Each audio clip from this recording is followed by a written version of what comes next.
Well, good evening, gentlemen. Judge Solomon presiding over this court case. This happened in the States. Where else? This is a picture of a femon, 25 years of age. Apparently this guy in the red truck had hit her car in some way and didn't stop. Of course it could be he didn't even know he hit her, as it was a minor accident. Very minor. But anyway, she phoned the police and the dispatcher told her to stay in her car and not follow him to get his tags, as this femon suggested that's what she was going to do. But she went ahead anyway. Now I think she cut him off, then got out of her car, and I believe she actually punched the guy first. Then she drew her pistol and shot him twice, which killed him. Of course, in the court she said she didn't mean to shoot him. She apparently said he grabbed the gun and in the struggle it went off. She kind of blamed him for shooting himself. But unfortunately for her, there was witnesses about, which told a completely different story how it went down.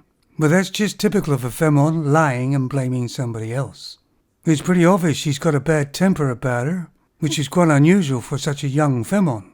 And it's pretty sad that a man lost his life, or anybody loses their life like this, in a minor traffic accident, which apparently is what it was. And this is the person that she killed, a 62-year-old man. How was this person ever allowed to have a gun in the first place? I'm sure this isn't the only time she's lost her cool, but everything she said on the stand was a complete and utter lie. And it's very lucky there was passers-by who actually saw something completely different.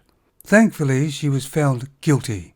And of course, here comes the tears. She's not crying for the man she killed. She's crying for herself. But fancy claiming the man actually shot himself. Yeah, that's right, love. It was goddamn suicide. Couldn't just admit she lost her temper and it just got out of hand.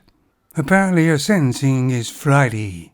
Would be interesting to see what she gets. Of course, the death penalty's off the table, but what a waste of a life of a 25-year-old femon. And of course, the 62-year-old man's life. Maybe she should have listened to the dispatcher and said, just sat there and wait for the police to arrive. Oh, I bet she wish she had it done now. Anyway, this sort of thing plays itself out every day, and the courts are completely gummed up with this sort of stuff that never even needed to happen in the first place. Anyway, let me know what you think, guys. I put a link to the story down below.